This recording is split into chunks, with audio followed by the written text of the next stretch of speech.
It is the first full trading week of 2026. CES also kicking off today in Las Vegas. And joining me now to set the scene on 2026 and what's in store for technology is Kevin Mont, President and CIO at Hennian and Walsh. Kevin, great to see you. Great to see you as well, Kristen. Happy New Year. 2026, indeed, yes. Is it looking like a happy 2026 from your viewpoint? Yeah, I think it will. I think 2026 will mark a continuation of this bull market, and that bull market will observe its 4-year anniversary this October. But all of those gains won't come without much more volatility, downside volatility in particular than we saw in 2025. However, if investors follow the money, I think there are still growth opportunities available, Kristen. And when I say follow the money, I don't necessarily mean where the flow of funds are going, but where is all the billions of dollars of spending that took place in 2025 likely to continue in 2026? That's where you can find the growth opportunities. Okay, let's talk about what those growth opportunities are. What do you see? So first we'll start with boring, right? But AI. Yes. The AI infrastructure build out. If the godfather of AI, Jensen Huang, is correct in his forecast, and there is between $3 to $4 trillion spent on AI infrastructure by the end of this decade, well, that's where I want to align my investments with. And you look for the data center construction companies, the cooling companies such as a Comfort Systems or a Vertiv. You look at mp4, who builds and constructs the data centers. You look at the data centers themselves, such as Digital Realty. That's where I think there will be some initial and continued investment, not only in 2026, but according to Jensen, through the end of the decade. But let's not stop there with the whole follow the money theme. Yeah. Where else? Power. The AI revolution stops without power, and we know how old and antiquated our power grid here is in our country. So we need to explore alternative solution. That brings in natural gas, that brings in nuclear. And who supplies natural gas and nuclear today? Utility companies. And as we're learning, these small modular reactors as well that give the nuclear power to these data centers off grid. But let's go one step further. How about aerospace and defense, given all that took place in Venezuela over the weekend? Defense, national security, that's on the forefront of everybody's minds. Defense contractors will benefit that. And the last theme I'm going to talk about in terms of follow the money, healthcare. But when I talk about healthcare, I don't mean large cap pharma. I'm talking about the small cap biotech companies who are coming up with all these innovative healthcare solutions.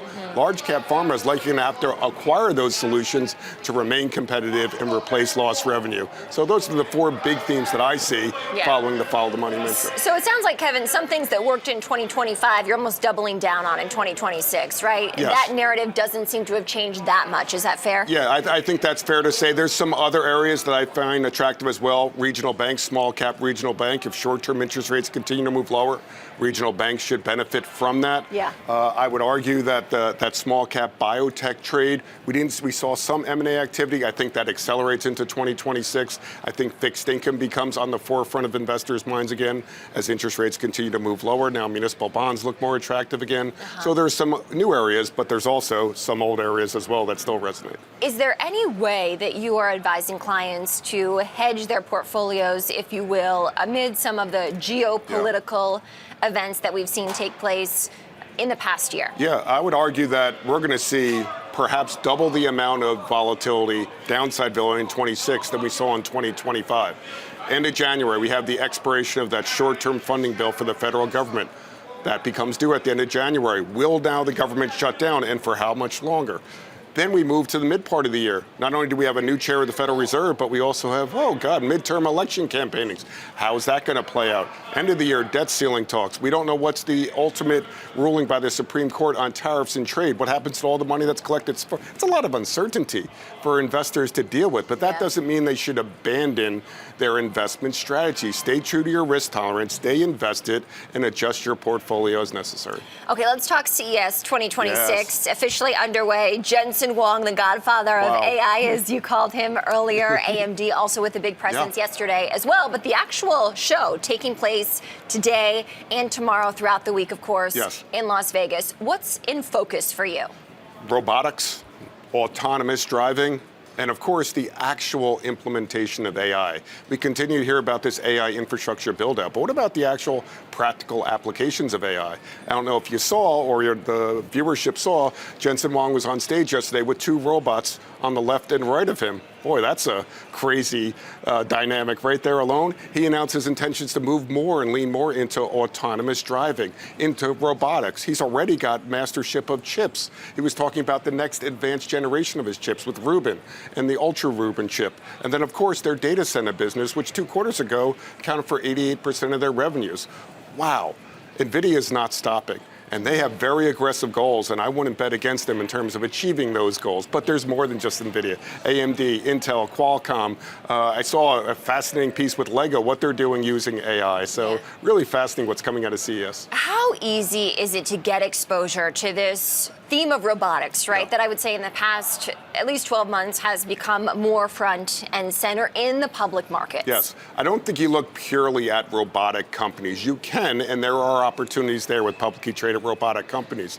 But let's look at a company like Amazon or Walmart that is now embracing AI, using robotics to actually become more efficient in their own warehouse infrastructure. So I think you can find various elements of robotics with respect to other companies. And that's the way we should look at the whole AI revolution. Don't just look at the pure plays, look at the ancillary benefactors as well. So exposure to robotics, anything else? I mean, I know you mentioned obviously aerospace and defense. Yes. Any stocks that stand out to you especially? Aerospace and defense, L3Harris is one that comes to mind right now. Everything they're doing with respect to missiles, missile defense. We keep talking about building our own Iron Dome similar to what Israel has. L3Harris will be at the forefront of that. The other large defense contractors should also benefit, but I still go back to the power. If you want to power your portfolios in 2026, look to power solutions. Utility companies that offer both natural gas and nuclear. As we know, companies like NextEra or Duke Energy own and operate nuclear power plants today. We remember last year when Microsoft partnered with Constellation Energy to reopen 3 Mile Island for their own data center needs. I think we'll see more of that in 2026. So those big old boring utility companies may actually be growth providers, not just income providers in the new year. Quickly, Kevin, if we have time, I do want to go back to CES. Smart glasses, is that on your radar? You got these Meta glasses? Right. You have those? I think I certainly need them to help my driving and finding my golf ball, which is often out in the woods. But I'm paying attention to everything coming out of CES. It's fascinating what we're doing with technology today. And it's also fascinating to see how much the technology sector continues to lead the markets forward. Yeah, I got to try some of these. I guess that was kind of our last fun bit of this segment. Kevin Maughan, President and CIO at Hennian and Walsh. Thanks as always for joining. My pleasure, Chris. Great to see you. You too.